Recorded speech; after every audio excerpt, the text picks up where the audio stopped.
Hello and welcome to the Abel Contemporary Gallery.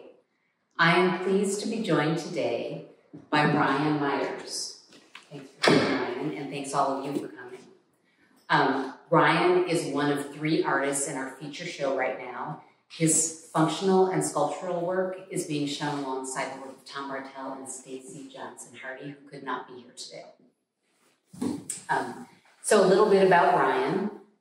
Ryan received a Bachelor of Fine Arts degree and a Bachelor of Arts Education from Viterbo University in La Crosse, Wisconsin in 2001, and a Master of Fine Arts degree from the University of Wisconsin-Madison in 2005.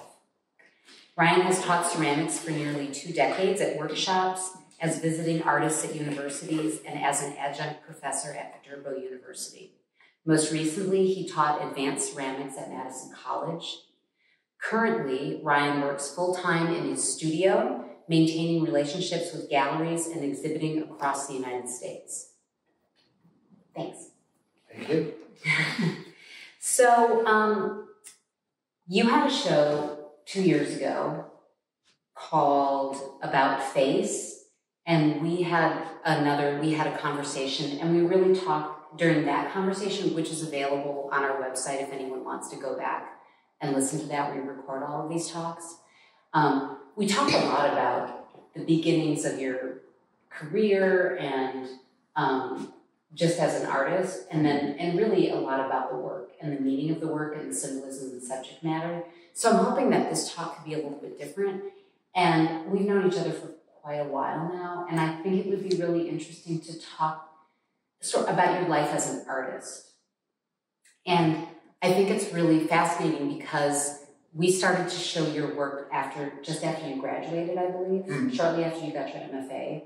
My husband saw your work, and you've somehow managed to do what artists hope they do when they're studying, is to be a full-time studio artist. And it's a hard job, and I think it's been a minute. Yeah. And so I thought that would be good to talk about. So the first thing I want to know is, I don't know, just in general, how did you piece together a life as an artist? I never quit making from grad school on. I moved back to La Crosse because my oldest daughter lived there when she was a child, and I didn't have a kiln or a wheel. I was renting. I made sure to rent a place with a basement, and I instantly started making. So you were hand building? Hand building, yeah. I taught for free at a place so I could use their tiny kiln, and built a working classroom there for free to use their tiny kiln. And then they would complain that I was firing too much, and I really wasn't. But it's I did all this work for them. And slowly started doing art fairs and things like that. I was in galleries already at that point, but not many. Yeah. I mean, I just, met you guys, met when you guys were artisan and started showing here, and I was in a bunch of small town galleries before that. Okay. So, so the real balance is trying to make enough money to pay your rent, afford a studio, but then have enough time so that you can make your work. Yeah. So at that point, I was substitute teaching, and that's the only benefit of going through the K-12 program, because I never really pursued a job. And then it was beneficial. I did a long-term sub for Randy there, which was really great. And, at Verona High School. Yeah. And then I worked at an apple orchard. I just did random jobs. I couldn't get a job out of grad school. And I don't know if it was my resume or whatever. I couldn't get, I was applying at restaurants to wash dishes. And I couldn't get a job. So, overqualified. Yeah. And I quit subbing at one point because it all became, computerized in a way for substitute teaching. Because before that, I knew all the teachers in the area, and a lot of them would wait and do ceramics and go on vacation, and then I'd go in and do the clay part of the class, and they'd be more than happy. But then all of a sudden it became computerized, and I'd be getting calls for geometry or phi ed or whatever. And I did that for a bit, and then I couldn't do it anymore. So, do you feel like before even undergraduate, I'm trying to remember, I should know this, when you started art school as an undergraduate, did you know at that point ceramic was your media? Yeah. Okay. And when had you decided ceramic was? Probably my senior year of high school. I had an art teacher. She didn't know anything about clay, but she let me just work all year in ceramics. Wow. So that's great. Yeah, it was wonderful. So at what, do you remember at what point you thought, I think I would like to be an artist for a living, and then what you maybe thought that would be, and then what the reality is now? Well, the whole reason I even went to school is my art teacher, there was a contest and I won an award. I'm like, well, maybe I can go to school for it. I mean, I thought about doing commercial art at the time. Right. Like I can draw, commercial art. But then I went to the Turbo. Your first year of college, you don't really know what you're going to do anyway. Right. But at that point, all they do is push you to teach. So, I got pushed into the education program and went through that. But before I was done with it, I kind of realized it wasn't going to be for me full time. Because I feel like since I've known you pretty much, or maybe I was projecting this on you, because I'm a gallerist. But I always thought your goal was to be in your studio full time. Well, at that point, I don't. My goal was to make stuff out of clay. I didn't know it wasn't. It wasn't that. It wasn't to sell or anything like that. So you just wanted to make work. Yeah. Yeah. And then towards the end of it, I learned how to throw, and that was more of a approachable item to sell. Right. So I was making regular pots and that, and then when I got to grad school, I threw pots and we'd have sales. And I don't know, I made quite a bit of money just selling work on campus. It's crazy. Which I don't know if you can do now. So it was just how long ago you stopped teaching? About 2 years. 2 years. And that at that point it was a goal because you were so busy doing everything and you just wanted to be in your studio. Well, yeah, and I think Kay was tired of hearing me complain about teaching. So now, what are you So you've shown a number of galleries across the United States, and then you don't do sort of smaller art fairs anymore, but you do some big tours. Yeah, there's a lot of pottery tours starting to happen in the Midwest that are great. And really wonderful. And they're easy to do. Yeah. And you're with like-minded people, and you eat good food and drink too much, and it's great. So now that you're doing that, you still work all the time, right? Yeah, I mean every day I'm in the studio. So what's an average week like for you? Or are they also very? In another week when Charlotte starts school, she gets on the bus at 7. I'll be in the studio at 7, and I'm in there until 3:35 when she gets off the bus. Give her a snack, and then back in there until it gets closer to where I have to go in and make food. So, it's... yeah. But I got a TV in my studio now. So now if I start watching a series, I don't want to get out of the studio. So you just have to find things you like. But it's like, I haven't listened to audiobooks in a while. And it's like my visual audiobook now. Yeah. I should go back to audiobooks and probably get more done.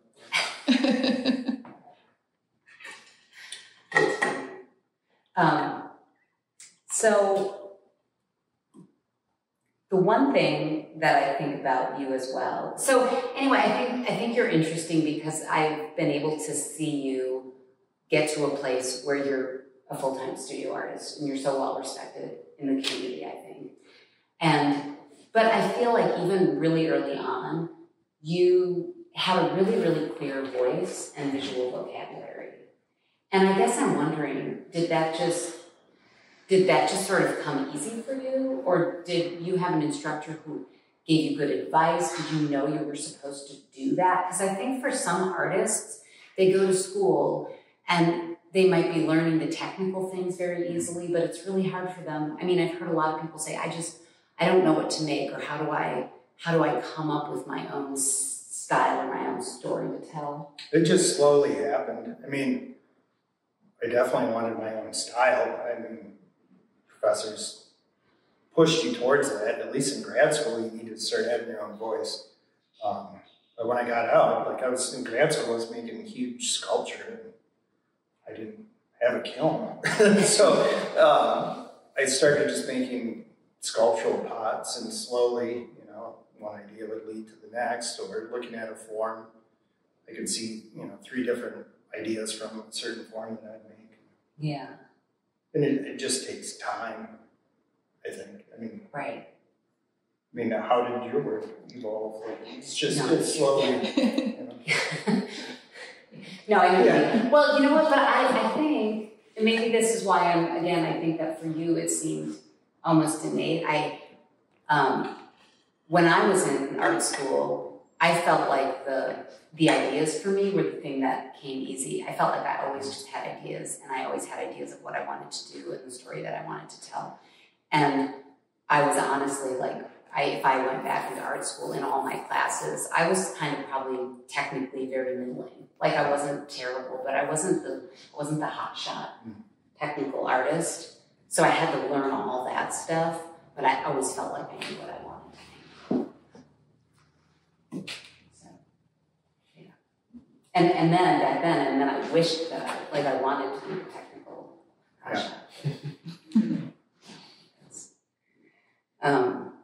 So now it's a couple of years that you're in your studio full time. Is there anything you wish that you could do to construct? Are you happy with the way your life is being constructed, the time that you have? I'm happy, but I'm not. I don't have a balance yet. Yeah. So because we're still, we are relatively new in our house. There's still projects. We don't have a garden. Or much of one. So once there's a garden, once there's a wood kiln, once there's certain things where I'm not just making. So right now, that's all I want to do is make and not do anything else. And I need to stop doing that. So Ryan and his wife Kay and their daughter Charlotte moved to a place not far from here. 10 minutes. To have a bigger place in the country. What, 2 years ago? Yep. And you redid your studio. It's great. Yeah, we raised the building up because it was sinking into the ground, and poured a new footing, and then poured a new floor, and then ran all the wiring and insulated. And had friends help hook up the electrical. Did things for the first time. Like I never framed out windows. Yeah. So there's certain windows that open really well, but they weren't the first ones that were framed. But yeah, now it's bulletproof, it's tinned, I have a wood stove. It's great. It's great. Good. Yeah, it's like twice the size of your old studio. It might be 3 times. 3 times, yeah. And I still want it bigger. Of course. And then recently I moved, my neighbor, it's great living in this area, and then random people stop at your house with equipment. So I paid my neighbor, he ground all the stumps in our yard and moved all the dirt for a garden shed and for my wood kiln. It's going to go up this fall. So it's amazing. And it's just trading. So I took down trees in my yard, I gave him the logs, I kept everything else. I thought you were going to say you gave him pots. Well, yeah, that's a part of it, but I got to get this kiln built first, too. Because we're going to build a raw wood kiln shed, too. So I'm going to own a lot of pottery.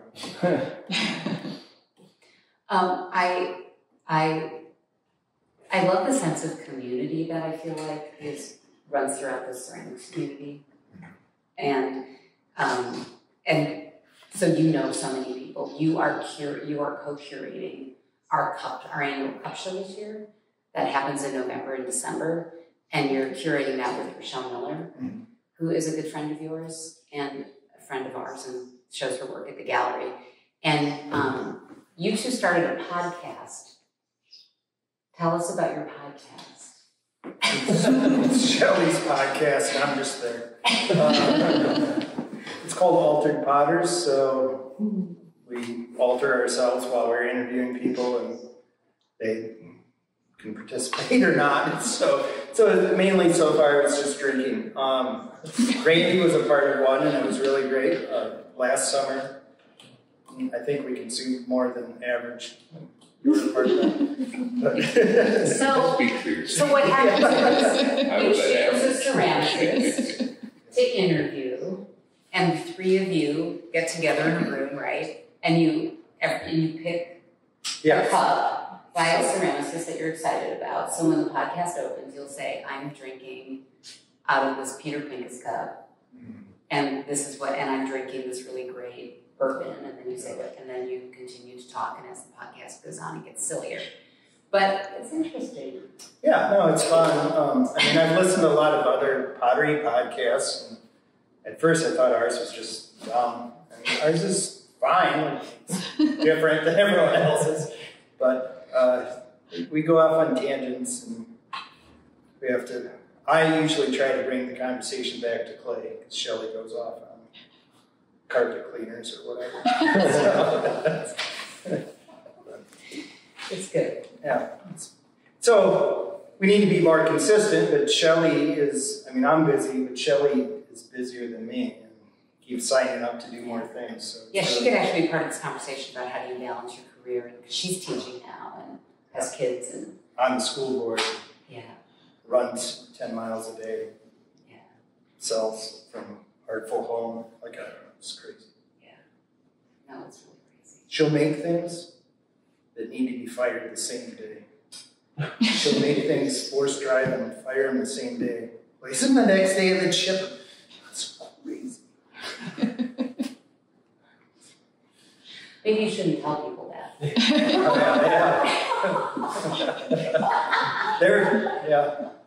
They're quality. I mean, if she can do it, that's quality. I don't understand that. What do you mean? She makes a piece of clay and she makes an object fire it the same day. how do you do that without drying out the clay? Well, you have to dry it out. So she force dries it. Doesn't it explode? Sometimes. So how do you force dry clay for people who don't know? I mean, on a heater or fan. Okay. Like right now, I have a wood firing tomorrow. I just loaded the kiln before I got here. I had no work for it, so I made work Monday through Wednesday. And it's hot right now, so I just put it on. I had a piece of tin in the driveway, and it dries it out pretty quick. I did blow one up though. So. On the driveway or No, in the kiln. I thought it was dry. So I haven't blown a piece up in a long time, so it's due. So with all these deadlines, do you feel like you get enough time in your studio to play and explore new forms? Oh yeah. Yeah? I mean, I always make random stuff. Good. So, Good. I mean, that's how you grow. Is goofing around. Not everything's successful. Yeah. So, I don't want to be stuck making the same stuff. Well, so I make these wall bird heads, and I can make a living. I could probably make $100,000 a year if I just made bird heads. But that's not why I work in play. Right. Freak out after 2 weeks. Have you ever thought about hiring an assistant? No. Because you just... Eventually, if we add on to our house, and I went from not having enough material to build a kiln, and I got some donated by Randy last year, to now I have enough brick to build 2 kilns. So at some point, I'd like to be kind of the in-between place for in between undergrad and grad school, or right after grad school, if we add on to our house and we have more space so they can feel like we're not on top of them or whatever. So I can have somebody live with us for the summer. Apprentice or yeah. something, yeah. Well, not even an apprentice. I want them to weed the garden and help split wood. Clean wood, kiln shelves. I don't want to make my work. They can make their own work. Oh, I see. They would just use the facilities Yeah. and then they could cook you a gourmet dinner. Yeah. Didn't think about the cooking part. Yeah, that's a good idea. Yeah, that's a skill of theirs. Yeah. I mean, because you know how to chop wood, so. I'm getting old though. It's harder to do things. So you're showing with Tom Martell and Stacy Johnson Hardy. So, if I remember correctly, years ago, you actually mentioned Tom to us to be in a ceramics invitational, I think. So how did you know Tom and tell? So I had Tom as a professor for a semester. Okay. I was already starting to do figurative work before he started, but then he really pushed me to make larger work, which was great. Yeah. Taught me how to pack and ship and photograph pieces. Yeah. I was really mad and sad when I found out he moved on, because he called me up to help him move some stuff, and I'm like, what are you, we're moving all of your stuff. It's like, oh, I got a new job. So. Yeah. But then I had another guy after him that wood fired and had a wood kiln on his property, so that was great. So I had that experience. So I've always kind of been in contact with Tom since then. I mean, that was his first job, was at the Turbo. Yeah. So, I forgot the other question. I'm tired and I'm just sinking. Loading the kiln. Yeah, because what I'm trying. I don't even know what my question was. Just how long you've known Tom? And Yeah, I went to Nseco with him for the first time. He's always, it's not like we talk yearly even, but right. We've kept in touch over the years. Well, and I paired the three of you and Stacy. I feel like, at least around here, she's less well known, so it was interesting because I think there's an affinity that the three of you have doing figurative work and surface. Yeah. Stress. Right. And just like a little edgy, like the people who like your work love it a lot. Some people find it a little, especially when the figures have teeth. Yeah. Sort of grimacing or something. Sometimes you do anthropomorphism. It's funny what people find disturbing. Some people just find anthropomorphism itself disturbing. Or just figurative work disturbing. Yeah. I don't know. Well, it is interesting that I think, the three of you all having your own perspective of the human body and how that comes out. But when people do make figurative work, sometimes it is more. Marlene Miller is another artist that we have here, and I would say all of the ceramicists who do figurative work, people have very, very strong opinions about. And it's interesting, I feel like almost more so when it's sculpture than when it's painting. People get really, I don't know what that is about, but I feel really anxious about that. Maybe it's just the physical space that it takes up. The space that you're in. Yeah. So, especially if it's, child size or larger, that's when it becomes. Right. Yeah, like the space of times. Which is really, great. So, is there anything, like if somebody were watching this and they were thinking they wanted to do this for a living? Yeah, you just have to just make it. Well, the one professor I had, Bruce Hoddle, he said, he's like, try to work and keep your hands dirty. And if you can't, you should have a sketchbook. So, as long as you're not taking time off, you want to keep working hard. And you can make a living at it. And now, with social media, it's easier to make work and sell it. If you're good at Instagram, you can make a lot of money. Yeah. So, which that's starting to change in a way, the way Instagram's changing. But, right. I don't know, it just takes time. There's more young people coming right out of college that are crushing it, right? So keep looking at the audience, because you're not even being filmed. But there's more young people that, have a voice instantly and get a voice while they're in undergrad or grad school, and then come out and sell it. So I don't think it's as hard now. And all the professors I had before just told me that it wasn't possible to make a living making art. They told you it was impossible? It wasn't impossible, yeah. So not to do it. Yeah. So. I had a high school art teacher who told me not to go into art, which made me really mad. But I think back, if I really look back to it, I think it was because I don't think she was actually trying to be, well, she should have been nicer about it. But I think she really was just thinking this is really hard. And, you know, you don't know what you're getting yourself into. Well, I mean, and then once I started grad school, it was Bruce Howell. That really, like, he was an adjunct. He didn't make any money being an adjunct, especially at that time. UW paid him hardly any, and he made a great living making artwork and selling, but he was just working nonstop. Yeah. So I think he might have been the one that really made me feel like I could do it. Right.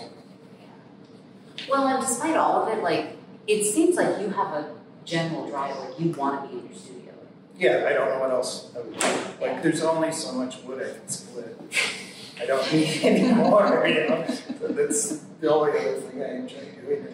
Well, because there's a few artists, and like you're friends with Kelly Hoffman, who's a painter. Yeah.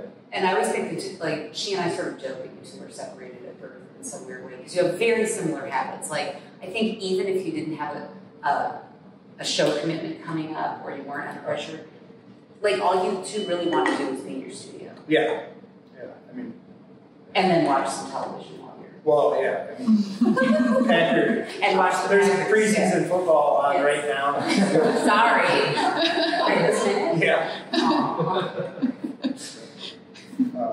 So, you know. Yeah. But I won't watch a game. I'll be in my studio listening to the game, because if I watch it and they lose, I feel like I'm wasting time. So. But I will drink beer then while I listen. Same thing. Yeah. But I have a beer or two on game day. Yeah, I don't know. I mean, I really have no idea what else I would do if I didn't work in the play. I mean, well, the gardening. Once the garden is more established, I'll do more gardening. I'll be into it. So. Well, thank God it worked out then, because you were going to get a job washing dishes. I can sell tomatoes if it goes bad. So, What's that? Or watermelon. Yeah. or what?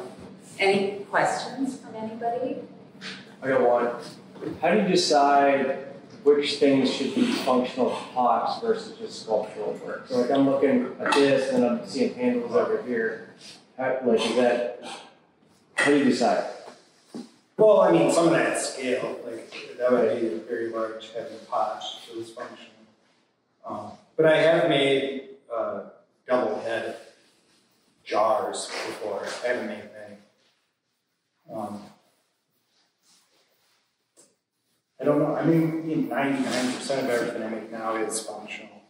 I don't have as many ideas for sculptures. Not that stacking heads is that deep of an idea, but I used to have more ideas for pieces that I want to make. And it's funny, not doing art fairs, now I don't have as many ideas, because it was like driving to Tempe, Arizona straight, when my mind would shut off, and then all of a sudden, like, I'd have ideas for sculptures. Yeah. So, and now, if I'm not doing something, I guess I'm on my phone, so I need to shut my mind now. Yeah. And then I'll get more ideas. I'm going to have to text you now. I'm like, are you just thinking? Yeah, what if I was thinking and then you interrupted it? Oh, no. Or not thinking, I think was the key. That's when the ideas were in. So it was weird, because I would have a sketchbook on the passenger side. If Kay wasn't there, and I would like try to sketch something. Because the idea would, because the idea would be gone before I got to where I was. Well, it was before cell phones were huge. That doesn't make it okay. Because if I had, I could record the idea now if I with my phone. Usually, if it was just enough of a doodle, like I would still remember what it was. You just needed to jot something down so you can forget your train of thought. Yes. Your studio practice seems physically rigorous. Are there steps that you take to take care of your body so that you can actually get out of bed in the morning? Yeah, no, it's crazy. I mean, I don't think it happens until like, you hit 40, and all of a sudden like, your body's like, I'm not doing this anymore. So I stretch 3 times a week, and then I've been exercising 3 times a week. Yeah. I've been doing that for years. Okay. Maybe 3 years. I don't miss. Yeah. I just did a pottery tour, and I took stuff with me. Cool. Okay. So, and then I get a massage here and there too. Yeah. Chiropractor now.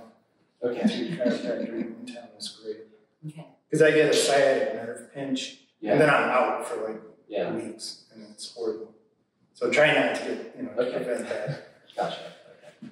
What about your hands? Do you stop and stretch your hands? No, they're fine. They only hurt when I split wood or use tools, things I'm not used to. So if we're building whatever in our house, or even just use, like I roughed my studio last summer, like my hands were just destroyed after that. It was just a day and a half of using tools that I'm not used to. So yeah. Yes. I have a fine arts degree, and I've done painting, I've done jewelry, silver jewelry, and it doesn't matter how long I get into this, I move on to something else. And now I'm feeling like clay, but I still don't have a style. I think that's what I'm searching for. At what point do I find out where I'm supposed to go? I'm in the 80s now. I've got much longer. Yeah. Where do I stop and focus on one particular? On one medium? Yeah. Oh, I don't know. maybe you don't, right? I mean, maybe what? Maybe you're doing mixed media, and that's what part of it's clay, part of it's metal, part of it's wood, and then all of it's painted on. Like you have to figure out if that's. If you like all those things, there's no reason why they... You mean just continue to do everything? But maybe it's a combination of those. Okay. So.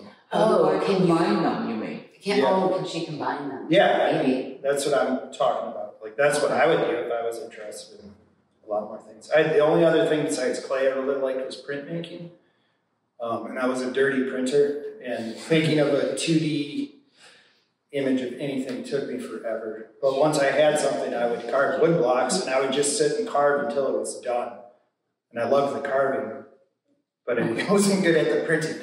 So I ended up, now I'm carving porcelain here and there to scratch that carving edge. So. What brings you the most joy? Gardening. Eating. Cooking.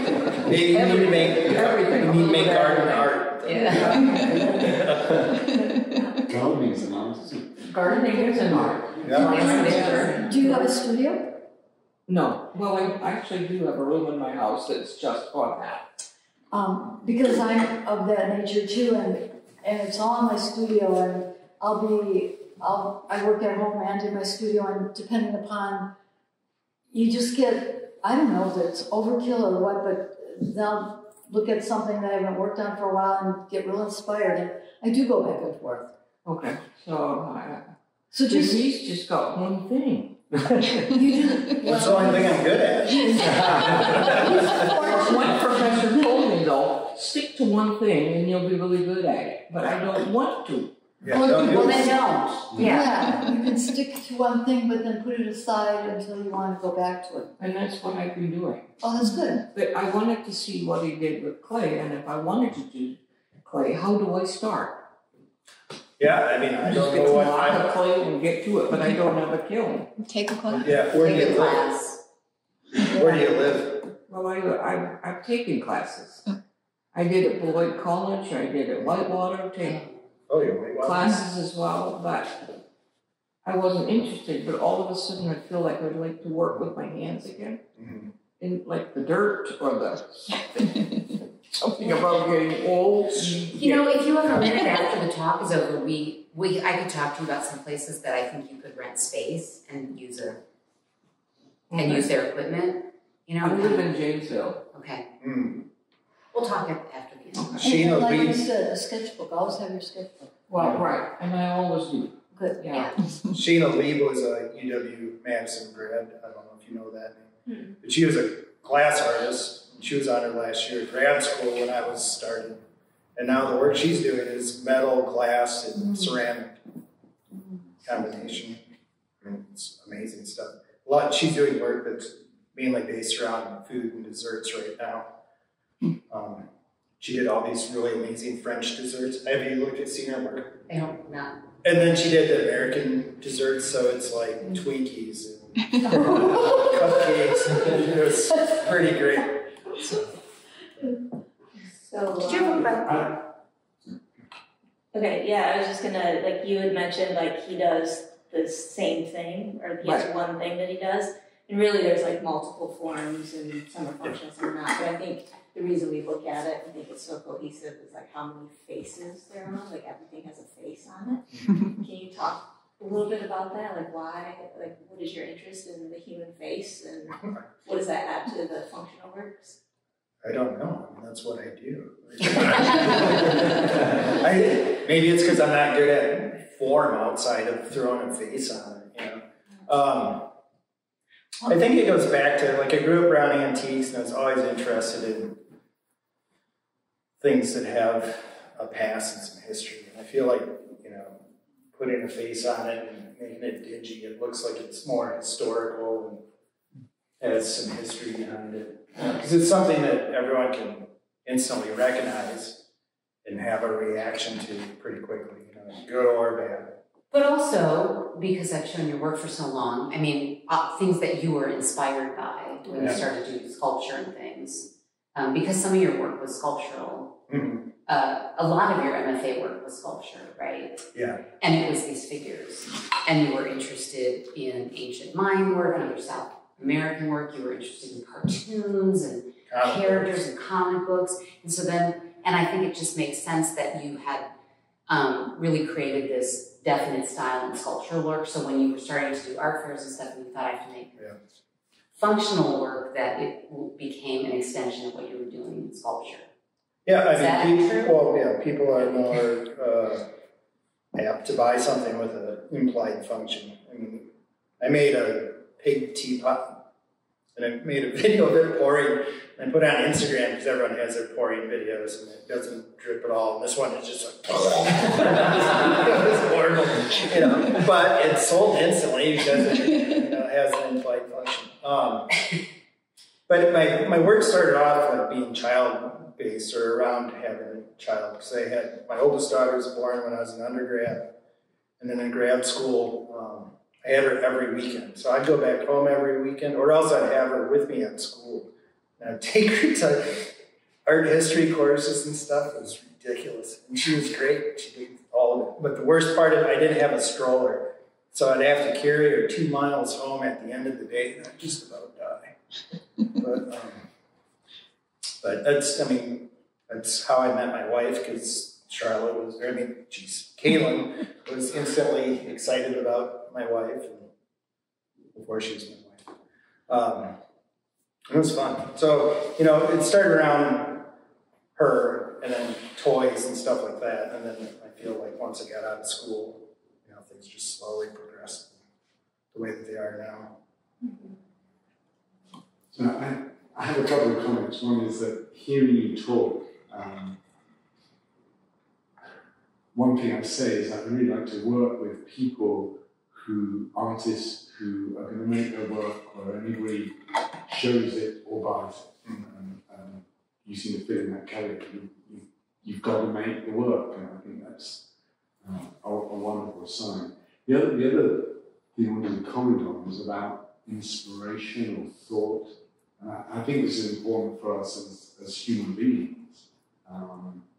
I teach yoga, one of the things I do, and just understanding our minds that we need to take time, like driving, walking, meditating, and our minds, something comes up into our mind that's creative. Well, that's kind of a goal, is to just be outside more, you know. And I think that's useful for all of us. Whatever we want to be creative and to give our minds that space. Well, and hopefully, kids now will somehow figure that out. Because I mean, my daughter is on the screen nonstop, and it's just horrible. But you get her off, and she's totally fine. So I mean, you get her outside and hiking or whatever. You got to get her outside of the house. I am coming to a question. Yeah. I was interested in what you were talking about. So you have your work at a number of galleries, and you talked about being in the studio and creating new stuff. And how do you balance that with work? I mean, do you make for this show and you make for each gallery? Or? What's so great about Abel is they will take whatever I make. I mean, for the most part, I've never had you say, no, take this home. Yeah, I don't cherry pick and say, like, I don't want this, no pig teapot. Yeah. It doesn't pour right. But some of the other places I'm in, I definitely send them certain work. And that's mainly on price point, because I know certain galleries can sell things under $100 or whatever. So, and then the sculpture, I really don't want to send that in the mail because I don't want to have to build a crate or it's heavier. I just sent 3 packages yesterday, and it was like well over $100 to just send. So you see your work falling into sculptural and the more functional. Yeah. Maybe not so new an idea. And in the past, I can have a show like I booked, for lack of a better word, myself this summer, overextended. I got into a pottery sale, St. Croix pottery tour last year, and that's the Super Bowl of pottery tours. So from November until May, I made 300 some pieces. But I had a home sale the weekend before that. And then I had the St. Croix tour. And then I brought everything I had left here. And then I had nothing. And then I had to start over. And then I realized that I'm like, well, I don't have any work. It was great to get rid of everything and start over, but then I forgot about certain commitments. So I had to create for a bunch of these shows. And it's, a dozen pieces here, whatever. But I want to build this kiln. And that would be done if I didn't overcommit this summer. I could have had a lot more done. And I could have probably had a nice garden. Does that help answer the question? Yeah. But here, I've been wanting to do, for a couple of years, a show about lore. There's, just lore around the world. There's just crazy, most of them are humanoid creatures, myths. I've been wanting to do a show about lore forever. Maybe but that would be an entire winter probably, because that would be, more outside my comfort zone of making. So it'd take me longer. But then I have to make work for these other sales where I know I can make money. Because who knows if, the weird stuff, it's weirder than what I think would sell. We'll show your lore.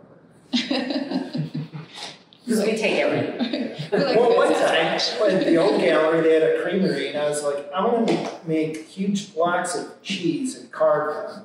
And we were all excited about the idea. So I was going to work on these Velveeta-sized blocks of cheese. That never happened. I made a couple.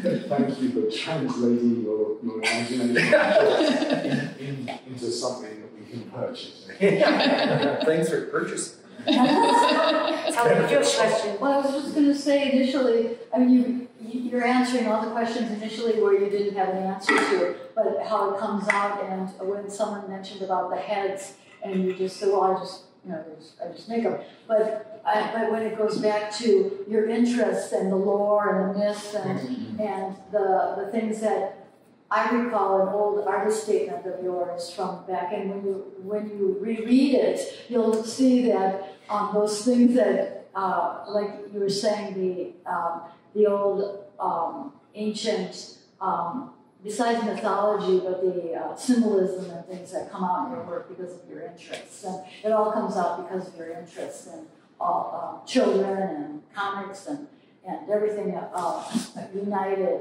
is a product of, or your work is a product of all of your interests. And it's not like I think about those things. Right, it's very complicated and subconscious and lovely.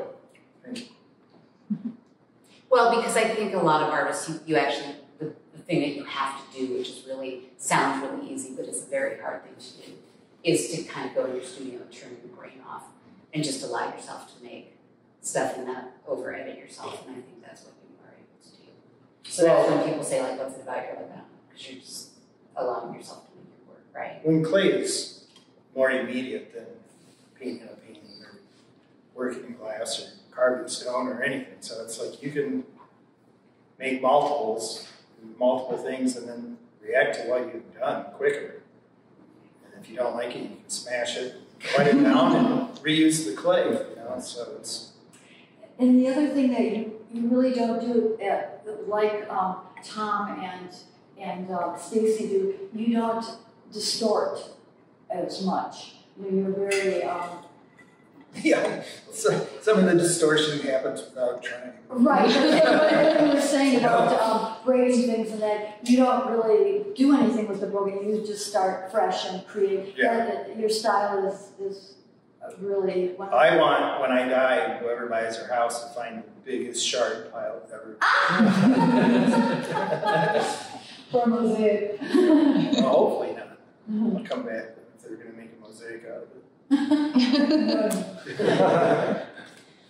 Well, I think that's a good place to end.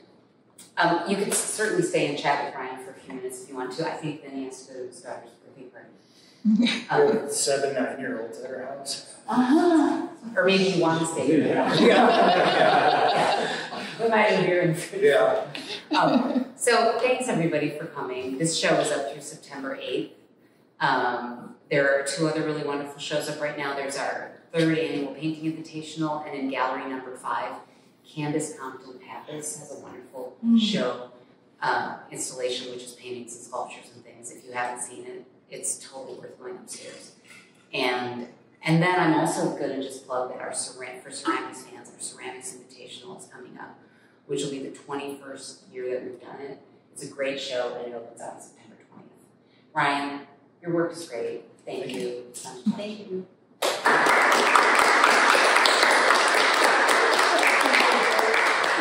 Huh?